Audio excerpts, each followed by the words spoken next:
Hello, my dear students.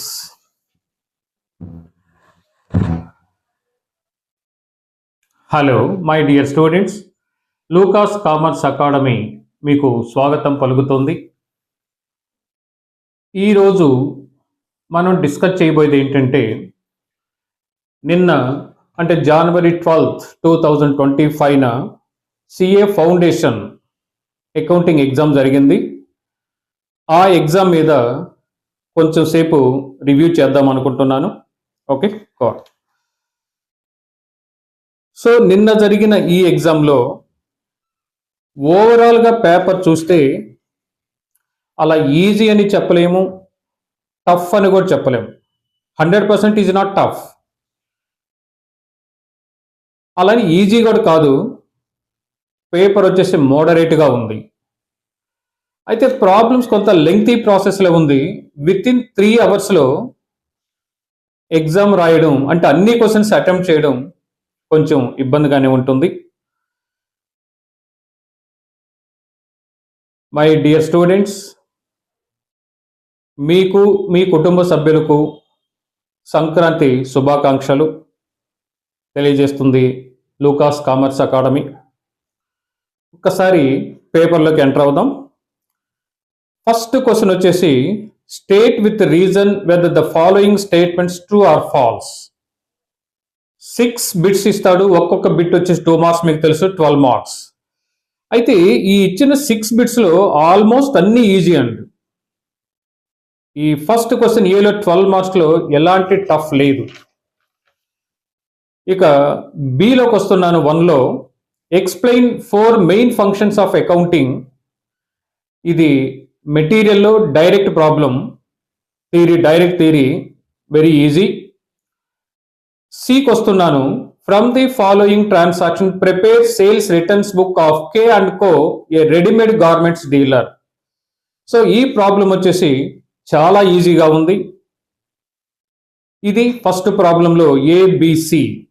Come to second problem. Depreciation ఇచ్చాడు ఈ ప్రాబ్లంలో. 3 ఇయర్స్కి మనకి అకౌంట్స్ వేయమని చెప్పాడు. అయితే మనకి థర్డ్ ఇయర్లో వచ్చేసి change of method and rate of depreciation మారిపోయింది. ఈ ప్రాబ్లం కొంచెం డిఫరెంట్గా కనిపిస్తుంది. మెటీరియల్ నుంచి డైరెక్ట్ ప్రాబ్లం కాదు ఇది. ఇక బిలో వచ్చేసి బ్యాంక్ రీకన్సిలేషన్ స్టేట్మెంట్ ఇచ్చాడు, 10 మార్క్స్. సో ఇది ఈజీ ప్రాబ్లమే. నెక్స్ట్ థర్డ్ క్వశ్చన్కి వస్తున్నాను. థర్డ్ క్వశ్చన్లో ఫైనల్ అకౌంట్స్ ఇచ్చారు. ఈ ఫైనల్ అకౌంట్స్ వచ్చేసి కొంచెం లెంగ్తీగా ఉంది ప్రాబ్లం, కానీ ఈజీగా హ్యాండిల్ చేయొచ్చు. ఇది కూడా స్టడీ మెటీరియల్ నుంచి నేరుగా ఇవ్వలేదు. Based on hour accounting knowledge దీన్ని మనం చెయ్యాలి.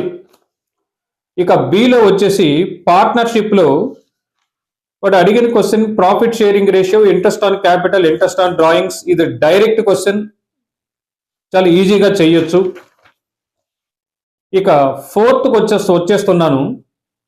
ఫోర్త్లో వచ్చేసి పార్ట్నర్షిప్ డెత్ ఇచ్చాడు, కానీ ప్రాబ్లం కొంచెం లెంగ్తీగా అయినప్పటికీ ఈజీ ప్రాబ్లం.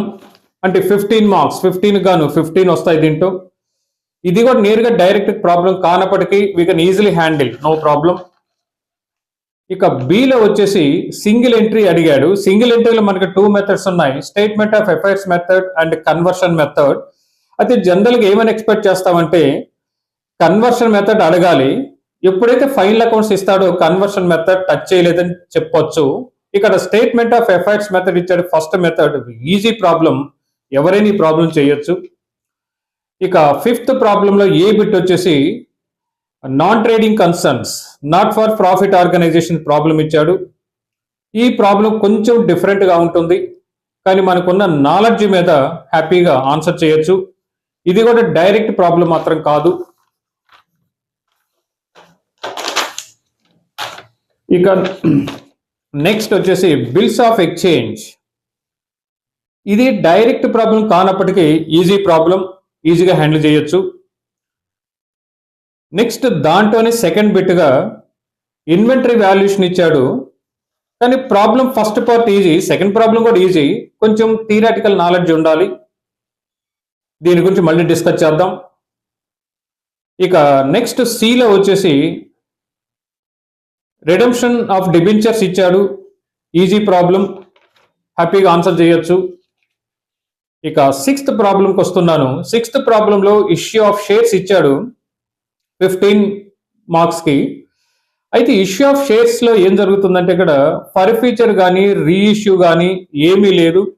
కానీ interest on calls in arrears, interest on calls in advance మీద ప్రాబ్లం కాన్సన్ట్రేట్ చేశారు. ఇది కూడా చాలా ఈజీ ప్రాబ్లం అని చెప్పొచ్చు, 15 మార్క్స్. కానీ అందరూ ఏం చేస్తారంటే ఫర్ ఫ్యూచర్ అండ్ రీఇష్యూ ప్రోరేటా మీద ఉంటారు అందరూ వచ్చేసి. సో ఆ విషయం ఇన్స్టిట్యూట్కి బహుశా తెలిసి ఉండొచ్చేమో. కాబట్టి ఇక్కడ interest on calls in advance, interest on calls in ఏరియర్స్తో ప్రాబ్లం ఇచ్చాడు. ఇక నెక్స్ట్ వచ్చేసి బి బిట్లో what are the advantages of double entry system. So హ్యాపీగా దీన్ని ఆన్సర్ చేయొచ్చు. ఇది ఓవరాల్ పేపర్. ఈ పేపర్ మోడరేట్ గా ఉందని ఇందాకే చెప్పాను, టఫ్ మాత్రం కాదని. అలాని ఈజీ కూడా నేను చెప్పట్లేదు, మోడరేట్ గా పేపర్ ఉంది. సో ఈజీగా వచ్చేసి 70 to 80 అనేది ఈజీగా స్కోర్ చేయొచ్చు, పెద్ద ప్రాబ్లం ఏం కాదు. ఒక్కసారి అవుట్లైన్ గా మాట్లాడతాం. నెక్స్ట్ వీడియోలో ఫుల్ ఆన్సర్ బోర్డుపై నేను ఎక్స్ప్లెయిన్ చేస్తాను. ఒకసారి ఇది రివ్యూ మాత్రమే. క్వశ్చన్ నెంబర్ 1A చూడండి. State with reasons whether the following statements true or false. 1. Matching concept is based on accrual concept. ముందు కాన్సెప్ట్స్ ఐడియా ఉండాలండి. So concepts are the backbone for accounting అండి. Concepts లేకుండా accounting నేర్చుకోవడం meaningless. Matching concept మీకు already తెలుసు. అంటే matching concept అంటే ఒక ఇయర్లో వచ్చిన ఇన్కమ్ని ఆ ఇయర్లో జరిగిన ఎక్స్పెన్సెస్ని మ్యాచ్ చేయడం ద్వారా ప్రాఫిట్ ఆర్ లాస్ కనుక్కుంటాం. దాన్ని మనం మ్యాచింగ్ కాన్సెప్ట్ అని. ఈ మ్యాచింగ్ కాన్సెప్ట్ లెక్కలోకి తీసుకునేటప్పుడు అవుట్ స్టాండింగ్ ఎక్స్పెన్సెస్ లెక్కలోకి తీసుకుంటాను, ప్రీపెయిడ్ ఎక్స్పెన్సెస్ని ఎక్స్క్లూడ్ చేస్తాను. మళ్ళీ చూడండి, మ్యాచింగ్ కాన్సెప్ట్ ఈ based on accrual. Accrual is nothing but out standing అండి. ఓకేనా? So matching concept is based on accrual concept. Accrual concept మీదే మ్యాచింగ్ కాన్సెప్ట్ డిపెండ్ అయ్యింది. ఇది 100% వచ్చేసి true. Okay, simple bit. Next come to second question. Customers of business should not be considered as users accounts prepared by the business. They are not interested in knowing the performance of the business. ఇక్కడ bit ఏంటంటే customers of the business should not be considered as users of the accounts. మనకి introduction చాప్టర్లోనే users of accounting, internal users ఉన్నారు, external users ఉన్నారు. ఈ external users లో వచ్చేసి customers కూడా మన ఫైనాన్షియల్ పొజిషన్ వాళ్ళకి అవసరం. సో కంపెనీ పొజిషన్ ఏంటి, కంపెనీ గుడ్ క్వాలిటీ మెయింటైన్ చేస్తుందా లేదా, దాని ప్రాఫిటబిలిటీ ఎలా ఉంటుంది, ఫైనాన్షియల్ పొజిషన్ ఎలా ఉంటుంది, కంపల్సరీ కస్టమర్స్ కూడా మన గురించి తెలుసుకుంటారు. కాబట్టి ఇక్కడ అడిగిన క్వశ్చన్ వచ్చేసి these are not interested in knowing the performance. మనని గురించి పట్టించుకోరు. This is the false. Okay, మన ఫైనాన్షియల్ పొజిషన్, మన ప్రాఫిటబిలిటీ గురించి కస్టమర్స్ కూడా ఆలోచిస్తారు. కాబట్టి this statement is false. Next third bit. Under inflationary conditions FIFO will not show lower value of cost of goods sold. Once again, under inflationary conditions FIFO will not show lowest value of cost of goods sold. So ముందు మనకి FIFO method ఏంటో తెలియాలి. ముందుగా వచ్చిన మెటీరియల్ని ముందుగా పంపిస్తాం. Inflationary condition అంటే ధరలు పెరుగుతూ ఉన్న దశ. అంటే ఫర్ ఎగ్జాంపుల్ 2 రూపీస్కి ఒకసారి కొన్నాం, నెక్స్ట్ 3 రూపీస్ కొన్నాం, 4 రూపీస్ కొన్నాం, అంటే అక్కడ ప్రైసెస్ వచ్చేసి ఇంక్రీజ్ అవుతున్నాయి. దాన్ని మన ఇన్ఫ్లేషనరీ కండిషన్స్. అప్పుడు మనం ఇష్యూ చేసేది ఫస్ట్ లాట్ ని ముందుగా పంపిస్తాం కాబట్టి కాస్ట్ తక్కువగా ఉంటుంది. ఇక్కడ అడిగిన క్వశ్చన్ వచ్చేసి will not show lowest value అంటే విల్ షో లోయెస్ట్ వాల్యూ. కాబట్టి this statement is false. Next, for redemption of preference shares proceeds from fresh issue of equity shares and debentures can be utilized. This is the false. So preference shares redemption చెయ్యాలి అంటే shares ని మాత్రమే issue చేయాలి, either equity shares or preference shares, but not issue of debentures. Debentures మనం issue చేయడం ద్వారా వచ్చిన మనీని ప్రిఫరెన్స్ షేర్స్ రిడెంప్షన్ కు వాడకూడదు. కాబట్టి this statement is false. Next book keeping and accounting are not synonyms terms, they are different from each other. అంటే ఈ రెండు వేరు వేరేనండి. Are not synonyms, they are different అనే టర్మ్ చూడండి. They are different from each other. Yes, accounting is different, book keeping is different. So మీరు ఎప్పుడైనా గుర్తుపెట్టుకోండి, ఫండమెంటల్ నాలెడ్జ్ వెరీ ఇంపార్టెంట్ అండి. అసలు అకౌంటింగ్ అంటే ఏంటి, బుక్ కీపింగ్ అంటే ఏంటి, అకౌంటెన్సీ అంటే ఏంటి, అకౌంట్స్ అంటే ఏంటో క్లారిటీ ఉండాలి. సో ఎప్పుడైనా గుర్తుపెట్టుకోండి, సిఏ ఎగ్జామినేషన్లో 100% నాలెడ్జ్ని టెస్ట్ చేస్తాడు. సో కేవలం ప్రాబ్లమాటిక్ నాలెడ్జ్ సఫిషియంట్ మాత్రం కాదండి, theoretical background compulsory. Book keeping అంటే recording the transactions in books of accounts. అంటే ట్రాన్సాక్షన్స్ ని జర్నల్లో కానీ లెడ్జర్లో రాయడాన్ని బుక్ కీపింగ్ అంటాం. ఈ రాయడంతో పాటు ప్రాఫిటబిలిటీ అండ్ ఫైనాన్షియల్ పొజిషన్ తెలుసుకుంటే దాన్ని అకౌంటింగ్ అంటాం. కాబట్టి book keeping is different from accounting. కాబట్టి ఆ స్టేట్మెంట్ వచ్చేసి true. Ledger is also known as principal book of accounts. Very good. So this also theoretical bit, this is the true. So ledger is also known as principal book. Principal book ప్రధానమైన book అని వచ్చేసి దీనికి మరో పేరే king of accounts అంటాం. So title పెట్టేటప్పుడే so నేను చాలా క్లియర్ గా ఉంటానండి. సో జర్నల్ టైటిల్ పెట్టేటప్పుడు బ్రాకెట్ లో కంపల్సరీ మెన్షన్ చేస్తాను. జర్నల్ తర్వాత బ్రాకెట్ లో ఆర్డినరీ జర్నల్, జనరల్ జర్నల్ కూడా నేను మెన్షన్ చేస్తాను. అదే విధంగా వచ్చేసి లెడ్జర్ టైటిల్ పెట్టేటప్పుడు బ్రాకెట్ లో కంపల్సరీ నేను పెడతాను వచ్చేసి ప్రిన్సిపల్ బుక్ ఆఫ్ బుక్స్ అని పెడతాను. Principal books of accounts or king of accounts అని లెడ్జర్ పిలుస్తాం. కాబట్టి దిస్ స్టేట్మెంట్ ఈస్ ట్రూ. కాబట్టి మీకు ఇచ్చిన ఈ 6 స్టేట్మెంట్లు వచ్చేసి టఫ్ అనే ఛాన్సే లేదండి. ఇక్కడ అన్ని ఈజీ బిట్స్, కాకపోతే థియరాటికల్ నాలెడ్జ్ తెలియాలి. ఇక బిలో explain the main functions of accounting, direct question, ప్రతి స్టూడెంట్ దీన్ని ఆన్సర్ చేయగలరు. నెక్స్ట్ సిలో from the following transaction prepare sales returns book of K and Co, a readymade garments dealer. అంటే ఇక్కడ సేల్స్ రిటర్న్స్ బుక్ తయారు చేస్తాం. అసలు what are the nature of transactions are recorded in sales returns book is the very important. So goods మనకి return వస్తాయి, credit base మీద return అయినవి మాత్రమే సేల్స్ బుక్స్ లో రిటర్న్ సేల్ బుక్ లో రిటర్న్ చేస్తాం, సేల్స్ రిటర్న్స్ బుక్ లో return చేస్తాం. క్యాష్ రిటర్న్స్ గాని వచ్చినట్టయితే they should be entered in the cash book but not entered in the sales returns book. So first చూడండి, 6/12/2024 returns received from R store 30 shirts. మన readymade shop అని చెప్పాడు, readymade garment business అని. 30 shirts at the rate of 300 and 15 trousers at the rate of ₹500 each. అంటే ఇక్కడ మనకి 30 × 300 తీసుకోండి, 15 × 500 తీసుకుంటే అమౌంట్ వస్తుంది. దాంట్లో నుంచి సింపుల్ గా ట్రేడ్ డిస్కౌంట్ లెస్ చేస్తే మీ ఆన్సర్ వచ్చేస్తుంది. ఇక 12/12/2024 modern and tailors returned 10 frocks. Bracket లో చెప్పాడు which were sold for cash at the rate of 200 each. గతంలో దీన్ని క్యాష్ సేల్ గా చేసాం, అది మనకి రిటర్న్ అయింది. కాబట్టి ఇది goods return on cash basis, it should not be recorded in sales returns book. దీన్ని సేల్స్ రిటర్న్స్ బుక్ లో తీసుకోకూడదు, సింపుల్ గా ఇగ్నోర్ చేద్దాం. ఇక 16/12 received from tulip store 12 T shirts at the rate of ₹100 each, trade discount 10%. So ఇది ఆర్డినరీగా తీసేసుకుందాం. అంటే first and last transaction మాత్రమే ఈ సేల్స్ రిటర్న్స్ బుక్ లో రాస్తాం, సెకండ్ ట్రాన్సాక్షన్ క్యాష్ రిటర్న్స్ కాబట్టి రాయకూడదు. ఇది ప్రాబ్లం. నెక్స్ట్ ఇది ఫస్ట్ ప్రాబ్లం. ఫస్ట్ ప్రాబ్లం లో చాలా ఈజీగా హ్యాండిల్ చేయొచ్చు, 20/20 రావచ్చు, అంటే ఇక్కడ ఏ ప్రాబ్లం లేదండి.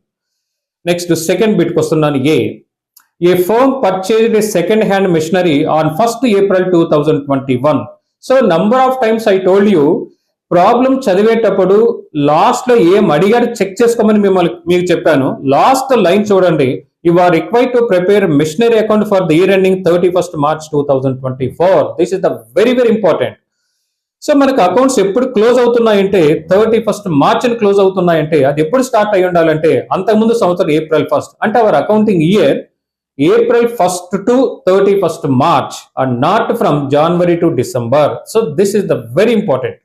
ఇప్పుడు చూడండి, a firm purchased a second hand machinery on April 1st, 2021 for ₹15 lakhs, subsequent to which 2 lakhs were spent on its repairs and installation.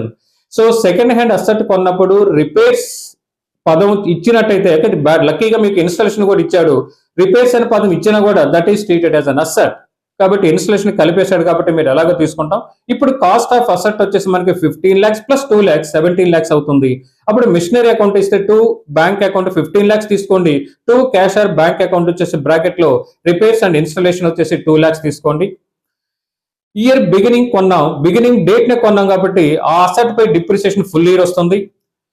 Next తర్వాత ఆన్ 1st October 2021 అంటే అదే ఇయర్ లో October 1st 2021 అంటే 6 months తర్వాత another machinery was purchased for rupees 9 lakhs and cost of installing the machine in a new plant is 20,000. ఇది కూడా మనకి 6 months తర్వాత కొన్నాం. ఇక్కడ మనకు వచ్చేసి 9 lakhs అసెట్ పెట్టుకున్నాం.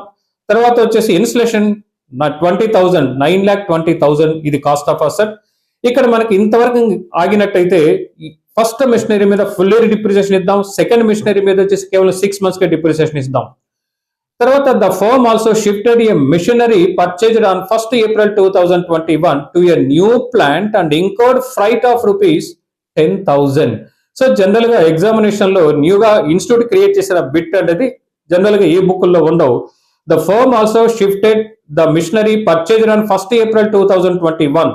సో 1st April మొదటి మిషన్ వేరే సైట్ కి వచ్చేసి షిఫ్ట్ చేసాం, ఆ ట్రాన్స్పోర్ట్ చార్జెస్ వచ్చేసి 10,000 పెట్టాడు. So this is an expense and not asset, it should be ignored. దీన్ని పట్టించుకోవాల్సిన అవసరం లేదు. అందుకే నంబర్ ఆఫ్ టైమ్స్ చెప్తున్నాను. సో ప్రాబ్లమాటిక్ కేవలం ప్రాబ్లం చేయడం ద్వారా ఒరిగేది ఏం లేదు, కాన్సెప్ట్ అండర్స్టాండ్ చేసుకొని ప్రాబ్లం చేసినట్టయితే ఈజీగా హ్యాండిల్ చేయొచ్చు. కాబట్టి 10,000 ఇచ్చాడు కాబట్టి ఎక్కడో చోట తీసుకుందామనే థాట్ స్టూడెంట్స్ లో ఉంటుంది. That is not correct. So మీకు ఆల్రెడీ చెప్పాను, కాస్ట్ ఆఫ్ అసెట్ అంటే ఒక అసెట్ కొన్న డేట్ నుంచి దాన్ని తీసుకొచ్చి బిగించి రెడీ ఫర్ యూస్ చేసేంత వరకు పెట్టిన ఖర్చును మాత్రమే మీరు వచ్చేసి కాస్ట్ అంటే అసెట్ గా తీసుకోవాలి. తర్వాత పెట్టిన ఖర్చుని ఏది తీసుకోకూడదు. కాబట్టి ప్లాంట్ అని ఫస్ట్ ప్లాంట్ అని మనం ఇప్పుడుండే సైట్ నుంచి వేరే సైట్ ట్రాన్స్పోర్ట్ పంపడానికి 10,000 ఫ్రైట్ చార్జెస్ పే చేశాం. ఇది ఎక్స్పెన్స్ అవుతుంది, అసెట్ కాదు. Simple ignore. They adopt a policy of charging depreciation at the rate of 12% per annum on diminishing balance method. So మనం ఫాలో అవుతున్న method diminishing balance method. Rate of depreciation వచ్చేసి 12% ఇచ్చారు. ఇంతవరకు చూసినట్టయితే ఫస్ట్ అసెట్ మీద full year depreciation ఇవ్వండి, second asset మీద కేవలం 6 months డిప్రిసియేషన్ ఇవ్వండి. ఆన్ 1st April 2023 అంటే 21, 22, 22, 23 2 years తర్వాత third year beginning. So depreciation ఇది చాప్టర్ డిప్రిసియేషన్ టైటిల్ కంటే కూడా డేట్స్. అందుకే స్టూడెంట్ కి నేను టీచ్ చేసేటప్పుడు డిప్రిసియేషన్ చాప్టర్ పెడుతూ బ్రాకెట్ లో కంపల్సరీ డేట్స్ అని చెప్తాను, బ్రాకెట్ లో పెట్టండి అని. డేట్స్ కానీ మీకు అర్థమైతే ప్రాబ్లం వెరీ సింపుల్, డేట్లు అర్థం కాకపోతే ప్రాబ్లం లిటిల్ బిట్ టఫ్. అంటే first year happy, second year happy, third year beginning లో చెప్తున్నాడు. ఏం చెప్తున్నాడో చూడండి. On 1st April 2023 it was decided to change the method and rate of depreciation on straight line basis. ఈ 2 years మనం వచ్చేసి diminishing balance method follow అయ్యాం. Rate of depreciation వచ్చేసి 12%. ఇక్కడ నుంచి 2 years తర్వాత థర్డ్ ఇయర్ బిగినింగ్ లో మెథడ్ మార్చారు, రేట్ ను కూడా మార్చారు. అంటే first 2 years diminishing balance method follow కండి, నెక్స్ట్ థర్డ్ ఇయర్ బిగినింగ్ నుంచి వచ్చేసి మీరు స్ట్రైట్ లైన్ మెథడ్ ఫాలో అవుతున్నాం. అది క్లియర్ గా చెప్పాడు.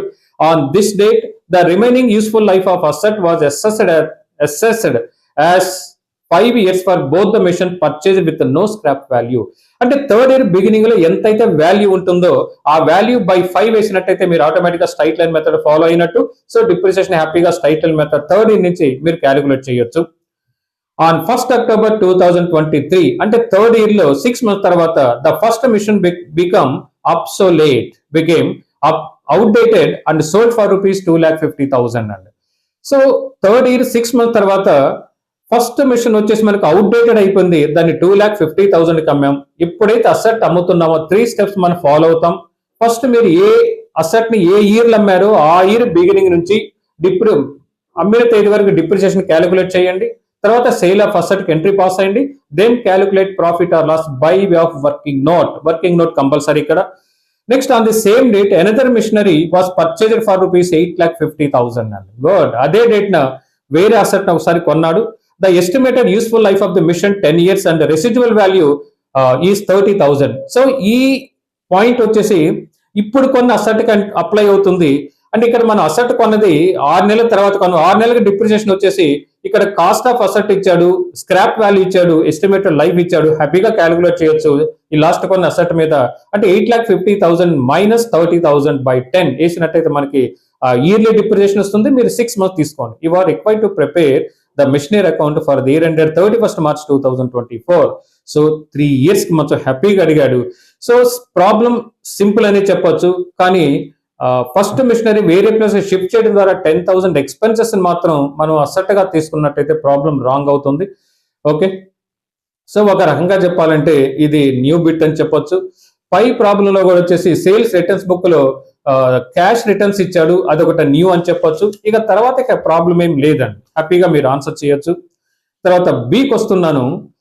From the following information prepare bank reconciliation statement as on 30th June 2020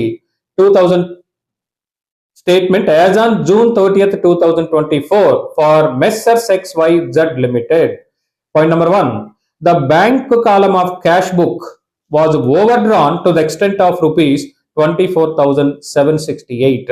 Okay, so this is the balance as per cash book. OD balance ichadandi ikkada. The bank column of cash book, already number of times I told you. So the bank column of cash book is nothing but bank column of 3 columns cash book అని మన cash book గా పేరు పెట్టుకుంటామని number of times మీకు చెప్పాను. So కాబట్టి overdraft as per cash book అది మీకు ఇచ్చింది అక్కడ ఇండైరెక్ట్ గా అడిగాడండి. So overdraft as per cash book వచ్చేసి 24,768 తీసుకుందాం. తర్వాత యాడ్ టు లెస్ పెట్టుకోండి. సో మన మనసులో ఏముండాలి, first cash book OD balance, దాన్ని బట్టి మనం పాస్ బుక్ ఆలోచిస్తాం. ఇక్కడ చూడండి, bank charges amounting to rupees 350 had not been entered in the cash book అని. సో క్యాష్ బుక్ లో ఈ బ్యాంక్ చార్జెస్ రాయలేదు అంటే పాస్ బుక్ లో పడ్డట్టే కదా. పాస్ బుక్ లో పడిందంటే ఓడి హై అవుతుంది, క్యాష్ బుక్ లో ఓడి లో అవుతుంది.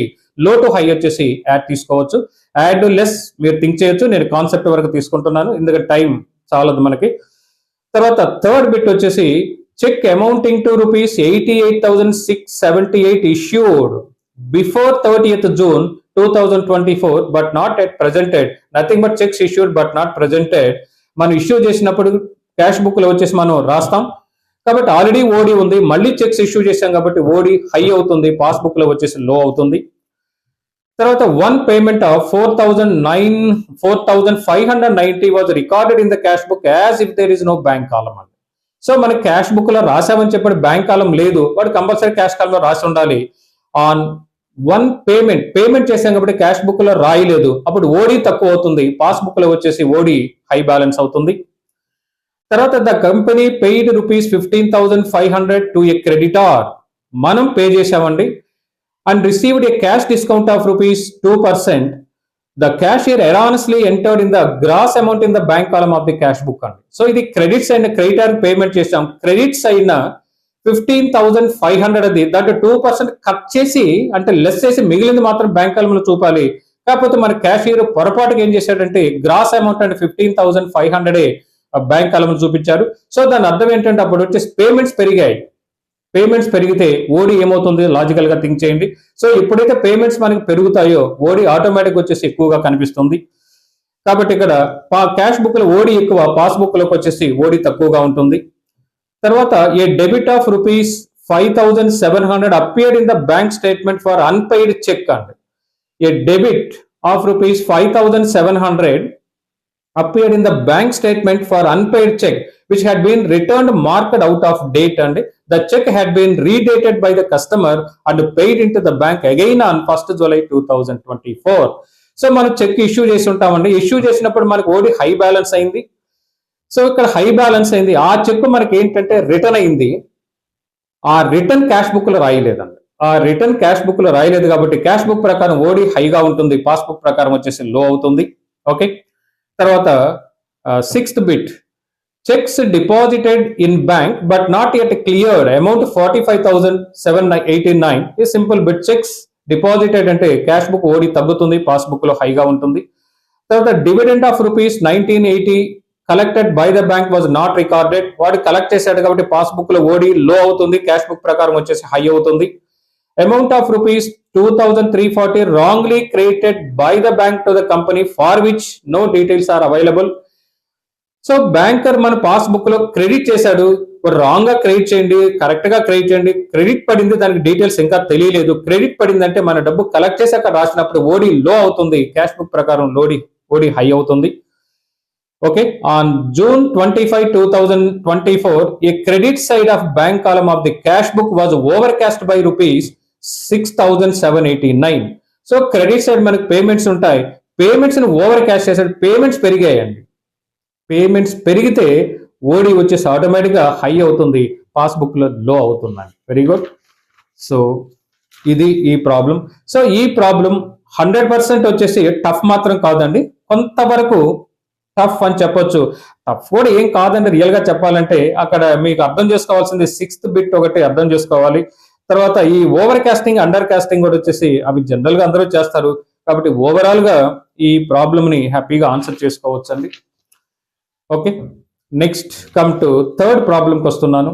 From the following, schedule balance of extracted from the books of Piyush, prepare trading profit and loss account for the year ended 31st March 2024 and balance sheet as on that date after making necessary adjustments. And the capital account credit balance, opening stock ఇచ్చాడు, cash in hand ఇచ్చాడు, cash at bank ఇచ్చాడు.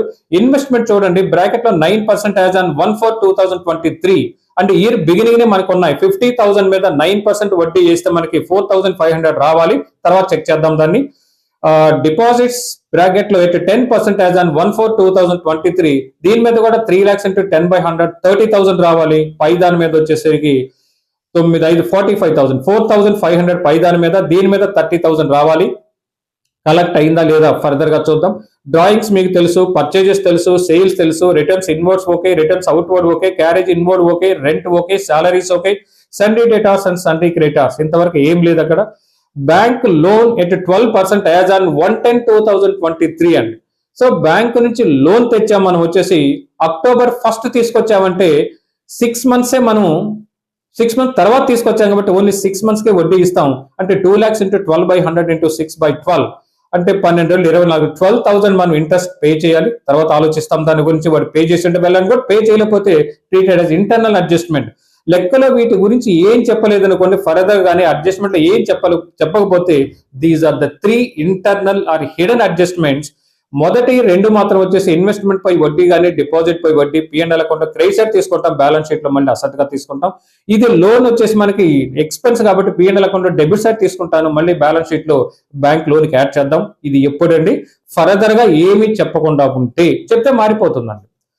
తర్వాత ఇక్కడే చెప్తున్నాడు interest paid 12,500. So ఈ interest paid అని చెప్పే కానీ క్లారిటీ లేదండి ఇక్కడ. బ్యాంక్ లోన్ పై ఇంట్రెస్ట్ అదర్ ఇంట్రెస్ట్ అనేది తెలియదు. తర్వాత దీని కంపల్సరీ లెక్కలు ఏది చెప్పాల్సిందే వాడు, అప్పుడు వచ్చినప్పుడు మాట్లాడదాం. ఇంట్రెస్ట్ రిసీవ్డ్ వచ్చేసి 28,500. సో పైన మనకి 30,000 రావాలి, ఒక దాంట్లో 4,500 రావాలి. ఇంట్రెస్ట్ రిసీవ్డ్ దేనిపై ఎంతో తెలియదు. ఒకవేళ దీనికి సంబంధించి అడ్జస్ట్మెంట్ లో చెప్తాడు, అప్పుడు ఆలోచిద్దాం. అడ్వర్టైజ్మెంట్ మీకు తెలుసు, printing and stationery okay, electricity charges okay, discount allowed okay, discount received okay, bad debts, general expenses, motor car expenses, insurance premium, travelling expenses, postage and telegram. So ఇక్కడ అంత టఫ్ ఏం లేదండి. ఇక్కడ వచ్చేసి ఒకటి ఏంటంటే మనకి ఎలక్ట్రిసిటీ చార్జెస్ అని ఇచ్చాడు. ఇక్కడ కన్ఫ్యూజ్ అవుతారు. ఎలక్ట్రిసిటీ చార్జెస్ సింపుల్ గా అలా ఇచ్చినట్టే మీకు P&L అకౌంట్ డెబిట్ చేయండి, ట్రేడింగ్ అకౌంట్ డెబిట్ కాదండి. ఒక్క విషయం గుర్తుపెట్టుకోండి స్టూడెంట్స్, ఇప్పుడు ఎగ్జామ్ అంటే ఈ జనవరిలో 2025లో ఎగ్జామ్ ఎవరైతే రాస్తున్నారో వాళ్ళు ఈ ఎనాలిసిస్ చూడొద్దు. అదర్ స్టూడెంట్స్ ఎవరైనా ఈ ఎనాలిసిస్ చూడొచ్చు. ఈ ఎనాలిసిస్ అనగానే వచ్చేసి మీరు వీడియో ఆపి మీ సబ్జెక్ట్కి వెళ్ళిపోండి. సో ఇప్పుడు అకౌంటింగ్ డిస్కషన్ కానీ, రివ్యూస్ కానీ మీరు ఏమి చూడొద్దండి.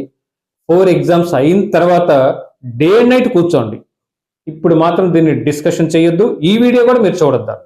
ఇది కేవలం చేస్తున్నది అదర్ స్టూడెంట్స్ కోసం మాత్రమేనండి, మీకోసం మాత్రం కాదు. ఇప్పుడు ఎగ్జామ్ ఎవరైతే రాస్తున్నారో వాళ్ళ కోసం మాత్రం కాదండి. ఓకే, సో వీడియో స్కిప్ చేయండి, దీన్ని చూడొద్దు. ఎవరు ఇప్పుడు ఎగ్జామ్ రాస్తున్న వాళ్ళు. అడ్జస్ట్మెంట్కి వస్తున్నాను. సో లెంగ్తీగా ఇచ్చాడండి ప్రాబ్లమ్ ని, 8 అడ్జస్ట్మెంట్ ఇచ్చాడు. So adjustments 1, the value of closing stock on 31st March 2024 7,65,000. హ్యాపీగా ట్రేడింగ్ అకౌంట్ క్రెడిట్ సైడ్ తీసుకున్నాం, బ్యాలెన్స్ షీట్ లో అసెట్. దిస్ ఇంక్లూడ్స్, ఇక్కడ ఏదో మెలిగి పెట్టాడండి, this includes goods returned by customers on 31st March 2024 to the value of rupees 25,000 for which no entry has been passed in the books అని చెప్పాడండి. So మంచి బిట్టేనండి. ఏదైనా గుర్తుపెట్టుకోండమ్మా, subject. mere doing number of problems, it is absolutely waste. Okay, so దీని మీద మళ్ళీ నేను డీటెయిల్గా మాట్లాడతానండి. ఓకే, చాలా హ్యాపీగా ఉంది ఈ పేపర్ మీతో నేను డిస్కస్ చేస్తున్నట్టయితే నాకే బోర్డుపై ఇవ్వాలన్న ఉత్సాహంగా కనిపిస్తుంది. మరి మీరు బాగా రాశారని బలంగా నమ్ముతున్నాను నేను వచ్చేసి. సో దిస్ ఇంక్లూడ్స్ అంటే ఆ క్లోజింగ్ స్టాక్ లో goods returned by customers on 31st March 2024. అంటే అకౌంటింగ్ ఇయర్ ఎండింగ్ లాస్ట్ డేని మాత్రమే వాడు రిటర్న్ చేశాడు. అది క్లోజింగ్ స్టాక్ కలిసి ఉంది, దానికి సంబంధించిన ఎంట్రీ రాయలేదు అని చెప్పాడు. దీనికి ఎంట్రీ రాస్తే సరిపోతుందండి. అప్పుడు మనకి ఇది నథింగ్ బట్ సేల్స్ రిటర్న్స్. కాబట్టి సేల్స్ రిటర్న్స్ గా సేల్స్ నుంచి లెస్ అయ్యింది, డేటాస్ కూడా తగ్గుతారు కాబట్టి డేటాస్ నుంచి లెస్ అయ్యింది. What is the journal entry for sales returns on credit basis? Sales returns account data to డేటార్స్ account. కాబట్టి దీన్ని సేల్స్ రిటర్న్స్ గా ట్రీట్ చేసి క్లోజింగ్ స్టాక్ నుంచి సేల్స్ నుంచి లెస్ అయ్యింది, మళ్ళీ వచ్చేసి డేటార్స్ లో నుంచి లెస్ అయ్యింది. ఓకే, అది న్యూగా పెట్టాడండి. ఇక్కడ పోయింది అంటే బిట్ వచ్చేసి ట్రేడింగ్ అకౌంట్ పోతుంది, పిఎన్ఎల్ పోతుంది, బ్యాలెన్స్ షీట్ కూడా పోతుందండి. ఓకే, చాలా బ్యూటిఫుల్ గా ఉందండి పేపర్ వచ్చేసి. ఒక్క విషయం గుర్తుపెట్టుకోండి, మా సిఏ ఇన్స్టిట్యూట్ ఫౌండేషన్ కానీ, సిఏ ఇంటర్ కానీ, సిఏ ఫైనల్ కానీ పేపర్ సెట్ చేస్తే డైరెక్ట్ ప్రాబ్లమ్స్ పడడం లక్ అండి. మీకు వచ్చేసి ఇక్కడ పడ్డాయండి, కొన్ని డైరెక్ట్ ప్రాబ్లమ్స్ పడ్డాయి, కానీ వాడు ఎక్కడో చోట ఇరికిస్తాడండి ఏదో ఒకటి వచ్చేస్తారు. కాబట్టి మీరు కంపల్సరీ సబ్జెక్ట్ నేర్చుకొని తీరాల్సిందే. సబ్జెక్ట్ రాకుండా పాస్ కావడం అకౌంటింగ్ అసలు అసంభవం అండి. ఓకే, సో దీన్ని ఆల్రెడీ డిస్కస్ చేసాం. సేల్స్ నుంచి లెస్ అయింది, 2 సార్లు డేటా నుంచి లెస్ అయింది. తర్వాత second, purchases includes 1 furniture item purchased on 1st January 2024. అంటే ఇక్కడ మనకి అకౌంటింగ్ ఇయర్ వచ్చేసి 31st March 2024 ఎండ్ అయింది. అంటే ఇయర్ కి ఎండ్ అయ్యే జస్ట్ 3 months అండి, నాట్ 3 years, 3 months ముందు ఎందుకు చెప్తున్నాడు. Purchases includes 1 furniture item purchased on 1st January 2024 for ₹10,000 అండి. అంటే ఫర్నిచర్ కొని పర్చేజెస్ గా రాశాడు, రెక్టిఫికేషన్ ఆఫ్ ఎర్రర్స్. అందుకే బహుశా దీంట్లో రెక్టిఫికేషన్ ఆఫ్ ఎర్రర్ చాప్టర్ ఇవ్వలేదు, ఎందుకంటే ఇక్కడ పెట్టేశాడండి. బిట్ 1 లో రెక్టిఫికేషన్ ఉంది, బిట్ 2 లో కూడా రెక్టిఫికేషన్ ఉందండి. సో చాలా స్కిల్ఫుల్ గా పేపర్ని తయారు చేస్తారండి. సో ఎక్స్ట్రాడినరీ అండ్ వండర్ఫుల్ అనిపిస్తుందండి CA institute question paper setting మాత్రం వచ్చేసరికి. Okay, good. సో దీన్ని అసెట్ కొని పర్చేస్ లో రాశాడు కాబట్టి పర్చేజెస్ నుంచి లెస్ అయ్యింది, మళ్ళీ దాన్ని ఫర్నిచర్కి వచ్చేసి యాడ్ చేయండి. దీనిపై డిప్రిసియేషన్ వచ్చేసి 3 months కి ఇస్తాం. ఆల్రెడీ ట్రయల్ బ్యాలెన్స్ లో ఉన్న దాని మీద ఫుల్ ఇయర్ ఇద్దామండి. సో ఇక్కడ పర్చేస్ లో మెలుగు పెట్టాడు, పైన వచ్చేసి మెలుగు పెట్టాడు. ఈ 2 హ్యాండిల్ చేయగలిగితే ప్రాబ్లం ఈజీ అవుతుంది. తర్వాత 1 month rent is outstanding and 12,000 is payable towards salary అన్నాడు. So 1 month rent is outstanding అంటే ఒక్కసారి రెంట్ చూసినట్టుగా మనకి 66,000 ఇచ్చాడు, అది 11 months కేనండి. ఎందుకంటే 1 month అవుట్ స్టాండింగ్ లో ఉంది అంటే 66,000 బై 11 వేస్తే 6,000 వస్తుందండి. ఈ 6,000 ఈజ్ అవుట్ స్టాండింగ్ రెంట్ అండి. ఈ రెంట్ కి ట్రయల్ బ్యాలెన్స్ దానికి యాడ్ చేయండి, బ్యాలెన్స్ షీట్ లో లైబిలిటీగా తీసుకోండి. అదేవిధంగా out standing salary PNL account లో సాలరీకి యాడ్ చేయండి, 2 సార్లు బ్యాలెన్స్ షీట్ లో లైబిలిటీగా తీసుకోండి. ఓకే, తర్వాత 4th bit, interest paid includes 9,000 paid against bank loan and interest received pertain to investments and deposits అండి. Very good, very good. So ఇక్కడ interest paid includes 9,000. ఒక్కసారి ఇప్పుడు మనం ఇంట్రెస్ట్ క్యాలిక్యులేట్ చేస్తానండి. ఇక్కడ మీకు ఇందాక చెప్పాను 2 lakhs మనం లోన్ తీసుకున్నాం, దాని మీద వచ్చేసి 12% ఇంట్రెస్ట్ క్యాలిక్యులేట్ చేద్దాం. బై 12 ఇంటూ 6 months కి ఇంట్రెస్ట్ క్యాలిక్యులేట్ చేద్దామండి. 12,000 అండి, 12,000. అయితే ఇక్కడ ఏం చెప్తున్నాడంటే interest paid ₹9,000, interest paid includes 9,000 paid against bank loan. So bank loan పై ఇంట్రెస్ట్ 12,000 పే చేయాలి, 9,000 పే చేసాం. ఆ రిమైనింగ్ వచ్చేసి 3,000 outstanding interest on bank loan. Beautiful అండి, బ్యూటిఫుల్. ఇప్పుడు మీరు పిఎన్ఎల్ అకౌంట్ లో డెబిట్స్ అంటూ ఇంట్రెస్ట్ ఆన్ బ్యాంక్ లోన్ పెట్టి ఇన్నర్ కాలం 9,000 చూపించండి, యాడ్ అవుట్ స్టాండింగ్ వచ్చేసి 3,000, టోటల్ వచ్చేసి 12,000. అయితే ఇక్కడ ట్రయల్ బ్యాలెన్స్ లో మీకు ఇంట్రెస్ట్ ఎంత ఇచ్చాడంటే ఇక్కడ వచ్చేసి 12,500, దాంట్లో 9,000 ఇది పోతే మిగిలింది అదర్ ఇంట్రెస్ట్ అని సపరేట్ గా తీసుకోండి. ఓకే, ఇది కూడా ఒక రకంగా న్యూ, కానీ న్యూ కానీ కాన్సెప్ట్ తెలిస్తే మాత్రం హ్యాపీగా మీరు ఆన్సర్ చేయొచ్చు అండి. తర్వాత interest received pertain to interest on deposits అండి. ఇంతకు మనం అనుకున్నాం ఇన్వెస్ట్మెంట్ పై 4,500 రావాలి మనకు వచ్చేసి, ప్లస్ దీని మీద వచ్చేసి 2 year బిగినింగ్ నుంచి కాబట్టి 30,000 రావాలండి. అంటే 34,000 ఇంట్రెస్ట్ టు బి రిసీవ్డ్ అండి. అయితే ఇప్పుడు ఏం చెప్తున్నాడంటే బ్యాంక్ లోన్ అయిపోయింది, bank and interest received pertain to investment and deposit. మనకి 34,500 రావాల్సి ఉంటే కేవలం 28,500 మాత్రమే వచ్చింది, ఇంకా 6,000 రావాలి. కాబట్టి P&L అకౌంట్ లో credits and by interest on investment and deposit పెట్టి ఇన్నర్ కాలం చూపి యాడ్ అవుట్ స్టాండింగ్ వచ్చేసి తీసుకొని చూపిస్తాం. So okay. నెక్స్ట్ తర్వాత provide for interest payable on bank loan and interest receivable on investments and deposit. దీని వాడు చెప్పాల్సిన అవసరం లేదండి, హ్యాపీగా చెప్పాడు కాబట్టి well and good. Make a provision for doubtful debts 5% balance and sundry debtors అండి. సో ఇక్కడ ప్రొవిజన్ ఫర్ బ్యాడ్ డెట్స్ కట్టేటప్పుడు డెటార్స్ లో నుంచి సేల్స్ రిటర్న్స్ మనకి ఫస్ట్ బిట్ లో 25,000 లెస్ అయిందండి. లెస్ అయిన తర్వాత ఎంతైతే మీకు అమౌంట్ వచ్చిందో దానిపై 5% కట్ చేయండి, క్యాలిక్యులేట్ చేసి తీసుకోండి. కాబట్టి క్యాలిక్యులేట్ చేసిన తర్వాత 5% క్యాలిక్యులేట్ చేద్దాం, ఎంత అయితే వచ్చిందో దాని P&L అకౌంట్ లో డెబిట్, రెండోసారి బ్యాలెన్స్ షీట్ లో డెటార్స్ నుంచి లెస్ అయ్యింది. Insurance premium includes 18,000 paid towards proprietor life insurance policy. Simple bit అండి. ఇన్సూరెన్స్ ప్రీమియం పైన ఎంత అమౌంట్ ఇచ్చాడు ఒక్కసారి చూడండి. ఇన్సూరెన్స్ ప్రీమియం లాస్ట్ నుంచి మూడో బిట్ గా 30,000, అందులో 18,000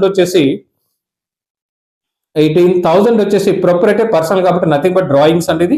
కాబట్టి P&L అకౌంట్ లో డెబిట్స్ అనే ఇన్సూరెన్స్ ఇన్నర్ కాలంలో మీరు 30,000 పెట్టి లెస్ డ్రాయింగ్స్ లేదా ప్రొపరేటర్ పాలసీ అమౌంట్ అని పెట్టి 18,000 లెస్ అయ్యింది. మళ్ళీ దీన్ని డ్రాయింగ్స్ గా తీసుకొని క్యాపిటల్ నుంచి లెస్ అయ్యింది. సో ఇది ప్రాబ్లం అండి. సో ప్రాబ్లం మాత్రం టఫ్ కాదండి, కొంచెం లెంగ్తీ ప్రాసెస్ అండి, లెంగ్తీ ప్రాసెస్. నెక్స్ట్ దీంట్లోని బి బిట్కి వస్తారండి. Bit B, X and Y అంటే పార్ట్నర్షిప్ ఇచ్చాడు. X and Y are partner sharing profits and losses in the ratio of their effective capital as on not. Once again, X and Y are partners sharing profits and losses in the ratio of their effective capital. Well and good. As on 1st April 2023, they had rupees 2,80,000 and 1,60,000 respectively in their capital accounts. అంటే దానికి ఏకి వచ్చేసి 2,80,000 capital ఉంది, బికి వచ్చేసి 1,60,000. తర్వాత X introduced a further capital of rupees 20,000 on 1st June 2023 and another 15,000 on 1st October 2023. On 31st January 2024, X withdrew rupees 25,000 అండి. Good. On 1st August 2024, Y introduced a further capital of rupees 30,000. Y కి సంబంధించి ఒకటే చెప్పాడు. During the financial year 2023-24, the partners draw the following amounts in anticipation of profit నుంచి draw చేయబోతున్నారు. X draw rupees 5,000 at the beginning of each quarter and Y draw means do 1,500 per month at the end of each month beginning from 1st April 2023. So ఇంకా ఏం అడిగాడు తెలియదు. First మీకు చెప్పాను, ఏం అడుగుతాడో చివరిలో చూసుకోండి. నేను ఇంకా ఇందాక చూస్తే బాగుండేది. సో ఇక్కడ as per partnership agreement the profit were to be shared in capital ratio, nothing but effective capital ratio. The interest on capital at the rate of 12% per annum is allowable and interest on drawings వచ్చేసి 10% per annum is chargeable. ఇప్పుడు ఏం అడుగుతాడు చూడండి. You are required to profit sharing ratio అంటే effective capital calculate చేసి దానికి ratio calculate చేద్దాం. Calculate చేస్తే ప్రాఫిట్ షేరింగ్ రేషియో వస్తుంది. ఇంట్రెస్ట్ ఆన్ క్యాపిటల్ మీకు తెలిసింది. అయితే ఇంట్రెస్ట్ ఆన్ క్యాపిటల్ ఇక్కడ మనకు వచ్చేసి ప్రోడక్ట్స్ లో ఉంటుంది కాబట్టి as product into rate of interest 12/100 into 1/12 తీసుకుందామంటే అప్పుడు వస్తుంది. ఇంట్రెస్ట్ ఆన్ డ్రాయింగ్స్ వచ్చేసి మనకి ఈచ్ క్వార్టర్ బిగినింగ్ లో తీసుకున్నాడు కాబట్టి అక్కడ టోటల్ డ్రాయింగ్స్ అంటే 4 క్వార్టర్లు అండి. ఒక్క క్వార్టర్ 5,000 కాబట్టి 20,000 into rate of depreciation 10/100 into beginning of each quarter కాబట్టి మీకు 7.5/12 తీసుకున్నామండి.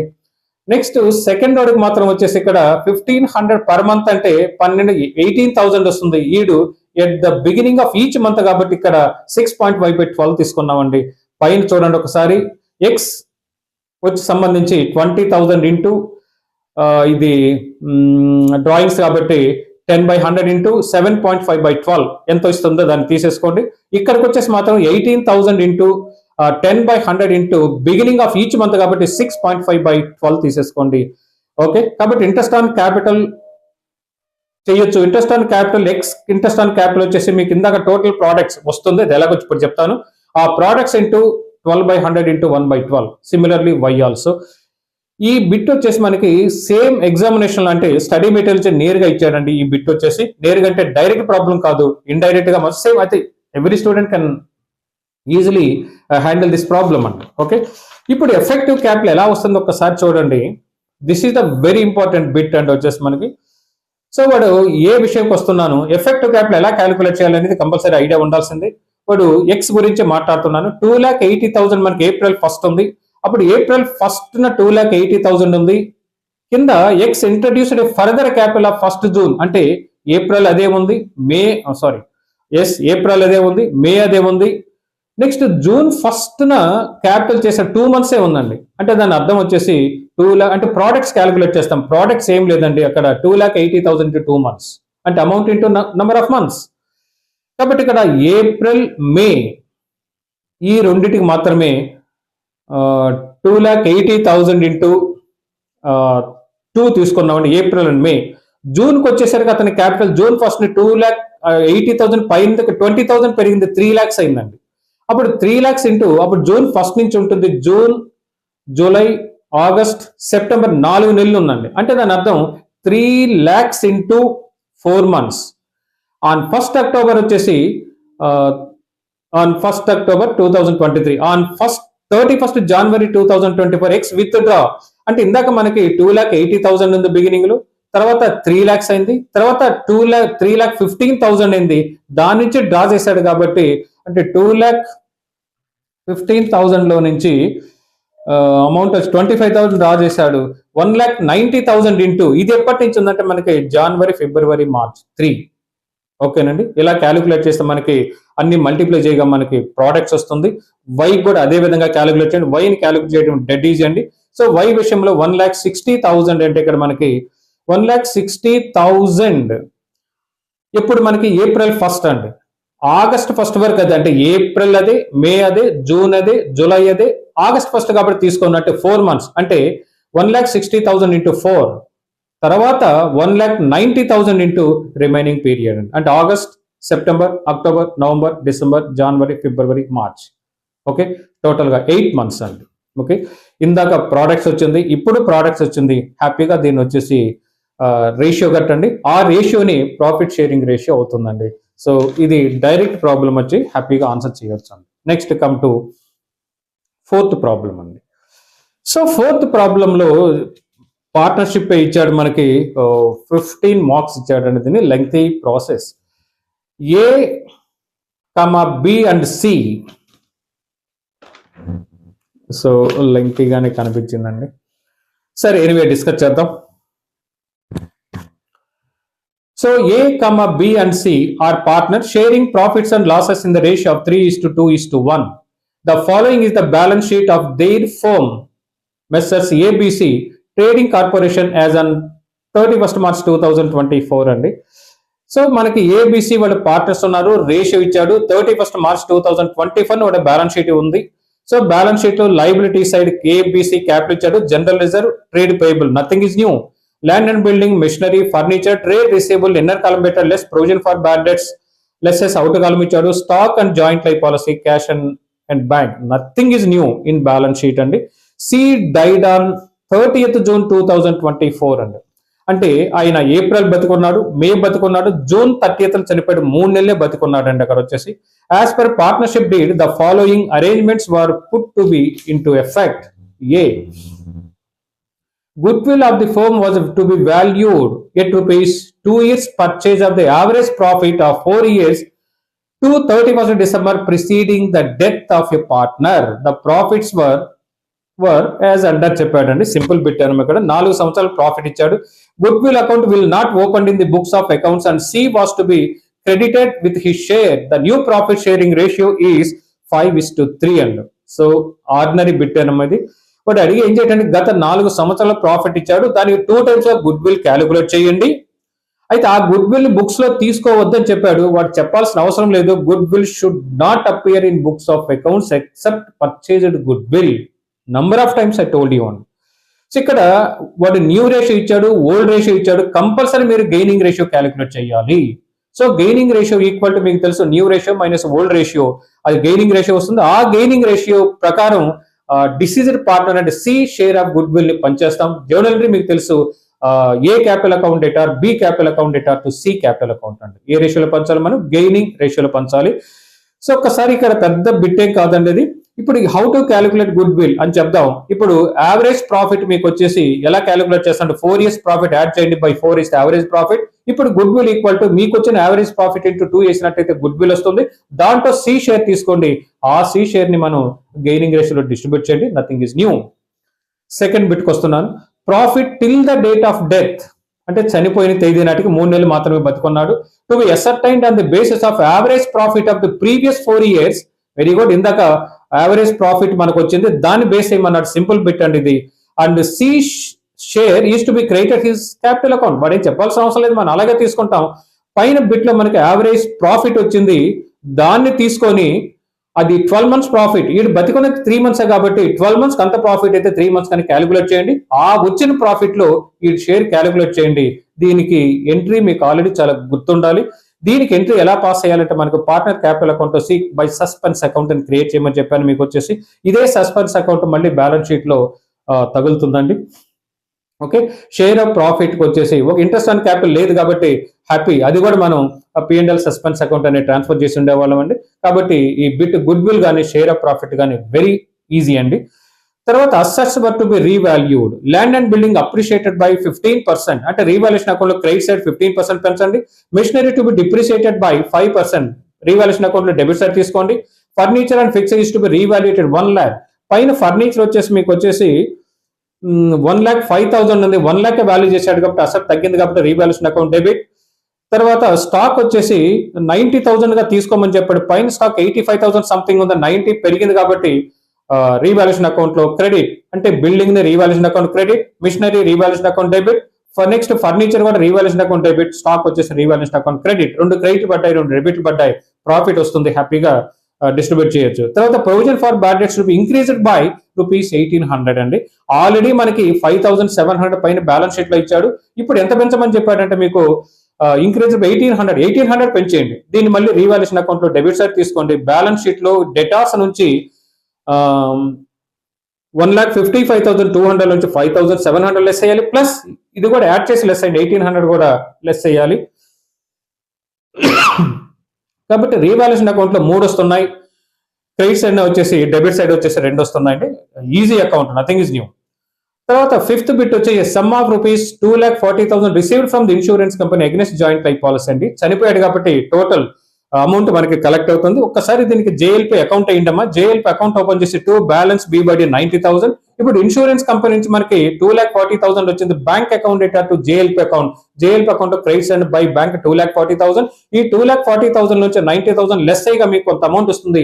అది ఆల్ పార్ట్నర్స్ క్యాపిటల్ అకౌంట్ వాళ్ళ రేషియోలో డిస్ట్రిబ్యూట్ చేయండి. అప్పుడు joint life policy account data to A capital account, B capital account, C capital account. ఇది న్యూ బిట్ ఏం కాదండి. ఫిఫ్త్ వన్ వచ్చి లాస్ట్ సిక్స్త్ వచ్చేసి amount due to C was pay to his executors. హ్యాపీగా amount pay చేసాం. అయితే వాడు pay చేసిన కేవలం మనకు 32,500 బ్యాలెన్స్ షీట్ లో ఉంది. సి క్యాపిటల్ మనం 1,50,000 పే చేయాలి.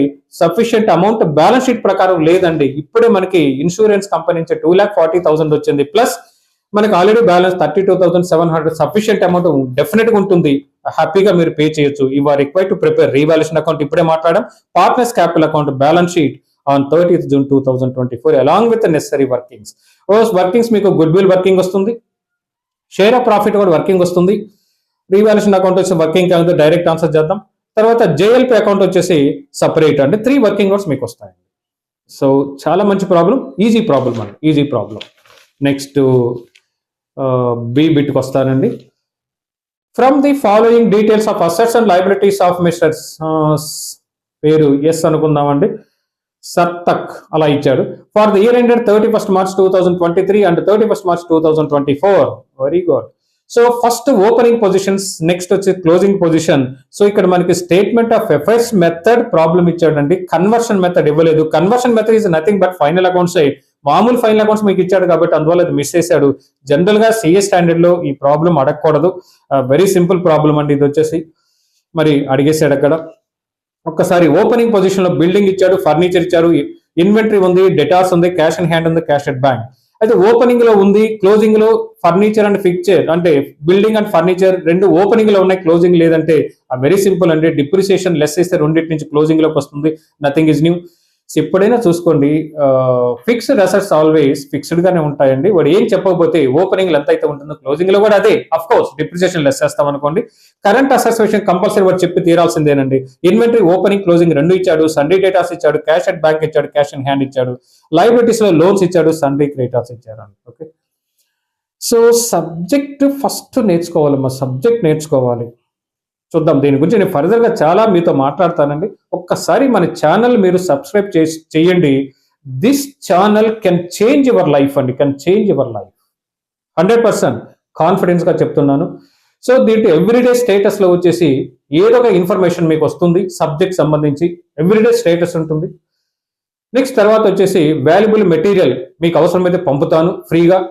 We need not pay anything. So నా నంబర్ మీరు నాకు వాట్సాప్ చేయండి, మీకు సంబంధించి ఏ డౌట్స్ ఉన్నా, ఆర్ మెసేజ్ కూడా చేయండి. నా నంబర్ వచ్చేసి phone number or cell number 7382776681. దీనికి మెసేజ్ కానీ వాట్సాప్ కానీ చేయండి.